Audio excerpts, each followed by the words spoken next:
انشاءاللہ آج غوث پاک کے در پر جا کر جھولی بھر کے آنا ہے، انشاءاللہ ان سے عرض کرنا ہے، کیونکہ ان کے مرید ہے نا، کہ میری لاج رکھ لو یا غوث، میں مرید ہوں تمہارا انشاءاللہ۔ مشرکو، جن کو تم اللہ کے سوا پکارتے ہو تمہاری طرح کے بندے ہی ہیں، اچھا تم ان کو پکارو، اگر سچے ہو تو چاہیے کہ وہ تم کو جواب بھی دے۔ غوث پاک، تیرے ہاتھ میں ہاتھ میں نے دیا ہے، تیرے ہاتھ ہے لاج یا غوث اعظم۔ غوث پاک میں ساری زندگی پڑھتا رہا، یا اللہ بروز قیامت غوث پاک کے غلاموں میں اٹھانا۔ یا غوث اعظم، آج آپ کے عرس کی رات ہے، آپ کے مرید، آپ کے فقیر دور سے آئے ہیں۔ کیا وہ ایسوں کو شریک بناتے ہیں جو کچھ بھی پیدا نہیں کر سکتے اور خود پیدا کیے جاتے ہیں، اور نہ ان کی مدد کی طاقت رکھتے ہیں اور نہ اپنی ہی مدد کر سکتے ہیں؟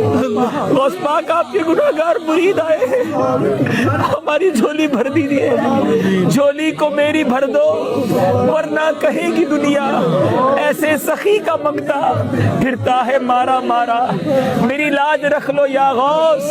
اے پیغمبر صلی اللہ علیہ وآلہ وسلم، کہہ دو کہ جن کو تم پوجتے ہو ان کو میں نہیں پوجتا، اور میں پھر کہتا ہوں کہ جن کے تم پرستش کرتے ہو ان کی میں پرستش کرنے والا نہیں ہوں۔ تمہارے لیے تمہارا رستہ، میرے لیے میرا رستہ۔ میں مرید ہوں تمہارا، میں مرید ہوں تمہارا۔ غوث پاک، آپ نے اپنے در پر آنے والوں کو سب کو نوازا، یہ دور دور سے آپ کے فقیر، آپ کے مرید، آپ سے محبت کرنے والے آئے ہیں۔ آج آپ کے عرس کی رات ہے، کسے خالی نہ لوٹائیے۔ بھلا کون بے قرار کی التجا قبول کرتا ہے جب وہ اس سے دعا کرتا ہے، اور کون اس کی تکلیف کو دور کرتا ہے، اور کون تم کو زمین میں اگلوں کا جانشین بناتا ہے؟ یہ سب کچھ اللہ کرتا ہے، تو کیا اللہ کے ساتھ کوئی اور معبود بھی ہے؟ ہرگز نہیں، مگر تم بہت کم غور کرتے ہو۔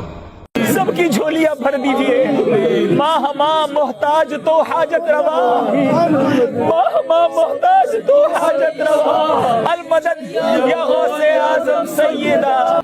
اور نہ ان کی مدد کی طاقت رکھتے ہیں اور نہ اپنی ہی مدد کر سکتے ہیں۔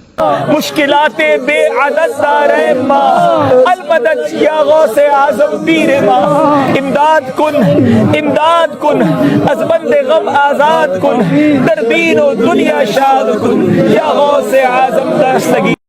ان سے پوچھو کہ آسمانوں اور زمین کا پروردگار کون ہے؟ تم ہی کہہ دو کہ اللہ۔ ان سے کہو کہ کیا تم نے اللہ کو چھوڑ کر ایسے لوگوں کو کارساز بنایا ہے جو خود اپنے نفع و نقصان کا بھی اختیار نہیں رکھتے؟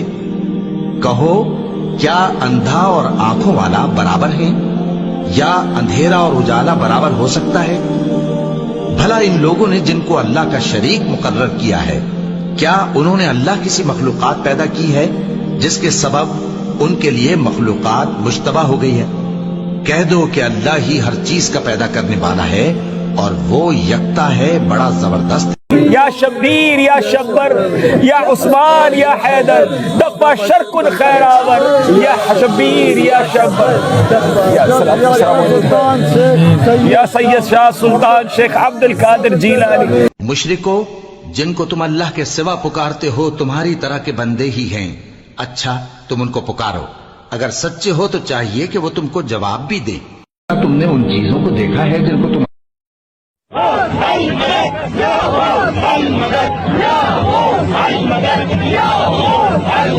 کہو کہ بھلا تم نے ان چیزوں کو دیکھا ہے جن کو تم اللہ کے سوا پکارتے ہو؟ ذرا مجھے بھی تو دکھاؤ کہ انہوں نے زمین میں سے کون سی چیز پیدا کی ہے، یا آسمانوں میں ان کی کوئی شرکت ہے؟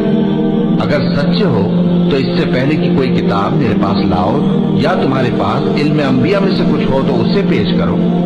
اور اس شخص سے بڑھ کر کون گمراہ ہو سکتا ہے جو ایسے کو پکارے جو قیامت تک اسے جواب نہ دے سکے، اور ان کو ان کے پکارنے ہی کی خبر نہ ہو؟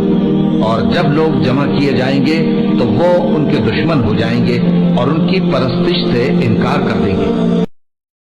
لوگوں، ایک مثال بیان کی جاتی ہے، اسے غور سے سنو کہ جن لوگوں کو تم اللہ کے سوا پکارتے ہو وہ ایک مکھی بھی نہیں بنا سکتے، اگرچہ اس کے لیے سب اکٹھے ہو جائیں، اور اگر مکھی ان سے کوئی چیز چھین لے جائے تو اسے اس سے چھڑا نہیں سکتے۔ طالب اور مطلوب یعنی عابد اور معبود دونوں گئے